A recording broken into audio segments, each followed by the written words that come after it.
Hey guys, welcome to chemistry diary. आज हम organic structures के बारे में जानेंगे। द स्ट्रक्चर्स में the way how we convey all the necessary information into it. तो ऐसे स्ट्रक्चर्स हम बनाएंगे जिससे कि बिल्कुल अपना टाइम भी सेव हो और स्पेस भी सेव हो और वो सारी इंफॉर्मेशन उसमें रहे।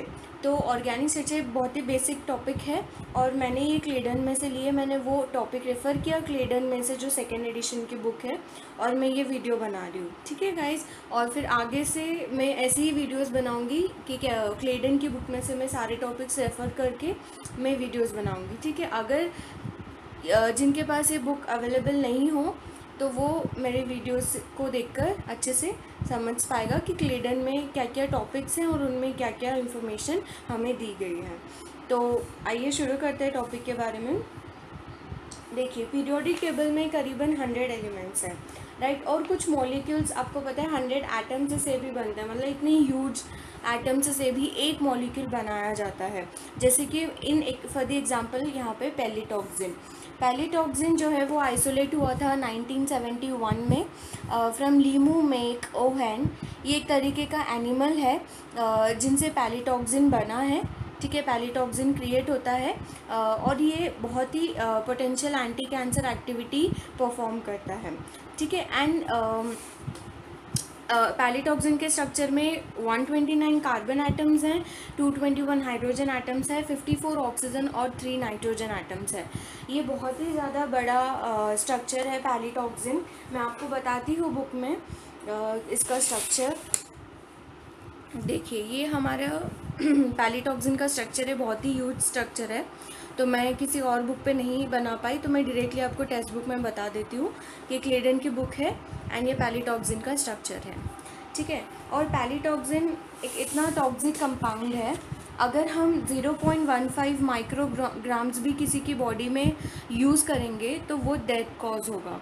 दैट मीन्स इतने माइन्यूट ग्राम्स लेकर भी ये डेथ कॉज कर सकता है, तो it is very toxic compound. ठीक है, तो इसी तरीके के पैलीटॉक्सिन जितना बड़ा स्ट्रक्चर है, वैसे ही हम चाहे कितने भी कॉम्प्लेक्स क्रिएचर हो या लिविंग थिंग हो या डेड थिंग हो, उन सबका हम स्ट्रक्चर्स, केमिकल स्ट्रक्चर बनाया जा सकता है उसी तरीके से जिस तरीके से पैलीटॉक्सिन का बनाया गया था। ठीक है, तो कोई से भी स्ट्रक्चर्स हम आगे उसके स्ट्रक्चर्स बनाने के लिए हम 3 गाइडलाइंस बिल्कुल ध्यान में रखेंगे। पहली गाइडलाइन है draw chains of atoms as zigzags. मतलब कि हम ऐसे ड्रॉ करेंगे एटम्स को, लेट से कोई चेन हो तो हम इसको ऐसे ड्रॉ करेंगे। ठीक है, ना कि लाइक कोई लीनियर फॉर्म में। अगर हम लीनियर फॉर्म में ऐसे करेंगे तो या फिर हमें कोई ऐसे सब कार्बन्स को रिप्रेजेंट करना पड़ेगा इनके बीच में, तो it will take lot of time, right. तो इस वजह से हम ऐसे फॉर्म में लिखेंगे, जिगजैग फॉर्म में, ताकि हमें पता चले कि ये इन सब पे ये कार्बन्स हैं। और कार्बन्स के पीछे अगर 2 हाइड्रोजन्स, आपको पता है कार्बन्स 4 वैलेंस 4 बॉन्ड्स केपेबल है कैरी करने के लिए। तो अगर कार्बन को यहाँ पे 2 है तो बाकी 2 हाइड्रोजन्स होते हैं, तो वही हमारा सेकेंड गाइडलाइन है कि miss out the H attached to carbon atom. तो जो भी H होंगे ना वो भी हम रिप्रेजेंट नहीं करेंगे। और तीसरा है miss out the Capitals C representing C atom. ठीक है, कार्बन एटम। तो कार्बन को भी हम ऐसे कार्बन C करके नहीं लिखेंगे। अगर हम ऐसे लिखते हैं तो हम पहचान जा सकते हैं कि ये कार्बन हाइड्रोजन का फ्रेमवर्क है। तो नॉर्मल चेन में हम इस तरीके से उसे ड्रॉ कर सकते हैं, ताकि इससे देखिए टाइम भी सेव हो रहा है और स्पेस भी सेव हो रहा है। तो ये 3 गाइडलाइंस बहुत ही इंपॉर्टेंट है हमें आगे के फॉर्म्स समझाने के लिए।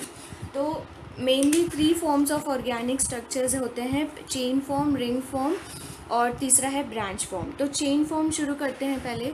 चेन फॉर्म में पहला एग्जांपल है पॉलीथीन, और ये बहुत ही सिंपलेस्ट फॉर्म है क्लास ऑफ हाइड्रोकार्बन फ्रेमवर्क का, जो सिर्फ एटम्स का चेन होता है। फॉर एग्जांपल पॉलीथीन का मैं स्ट्रक्चर आपको बता देती हूँ। It's a very simple structure of carbon chain. देखिए, ये एक सेक्शन है पॉलीथीन का, पॉलीथीन के स्ट्रक्चर का। ऐसे अगर हम डालते हैं तो इसका ये मतलब होता है कि ये सिर्फ एक सेक्शन है पॉलीथीन मॉलिक्यूल का, क्योंकि ये बहुत ही लंबा होता है, तो हम सिर्फ इधर यहाँ पे एक ही सेक्शन बता रहे हैं। तो ये चेन है, यहाँ पे बस एक कार्बन के बाद एक कार्बन, एक कार्बन के बाद एक कार्बन ऐसे जुड़े हुए हैं, तो इन्हें हम चेन फॉर्म कहेंगे। दूसरा एग्जाम्पल मैं आपको बता देती हूँ। एक ऐसा एग्जाम्पल है जो कि एक एंटीबायोटिक है और जो एक्सट्रैक्ट हुआ है फंगस से 1995 में, और इसका नाम है लीनियर माइसिन। ठीक है, तो लीनियर माइसिन जैसा इसका नाम है वैसे ही ये लीनियर फॉर्म में होता है। देखिए ये लीनियर, एकदम लीनियर फॉर्म में है। एक्चुअली ये एकदम ऐसे सीधे होना चाहिए था, बट पेपर पे स्पेस नहीं होने की वजह से यहाँ पे ऐसा लिखा है मैंने। तो ये एकदम लीनियर फॉर्म में है, ना ये रिंग फॉर्म में है ना ये ब्रांच्ड फॉर्म में, एकदम लीनियर फॉर्म में है। तो ये एक हुआ एग्जांपल चेन फॉर्म का। तो अब चेन फॉर्म से आगे बढ़ने से पहले मैं आपको बता दूं कि जब भी हम कोई आर रिप्रेजेंट करते हैं किसी भी मॉलिक्यूल में, लेट्स से फॉर एग्जांपल अगर मैंने यहाँ पे आपको ये मॉलिक्यूल दे दिया, ठीक है, तो अगर ये पोजीशन पे आर अगर एच होता है तो वो ग्लाइसिन हो जाएगा, अगर वो आर एमी होता है तो वहाँ पे वो एलेनिन हो जाएगा। ठीक है, तो अगर यहाँ पे आर इसीलिए रिप्रेजेंट करते हैं कि कोई रिएक्शंस में आर की इतनी वहाँ पे ज़रूरत नहीं पड़ती है, तो टाइम सेव करने के लिए वो वहाँ पे आर लिख लेते हैं हम। इसलिए ऐसे कोई घबराने की ज़रूरत नहीं होती कि आर यहाँ पे क्या इंडिकेट करेगा। मेन चीज़ होती है ये ग्रुप जो वहाँ पे लिखा जाता है एकदम सही तरीके से।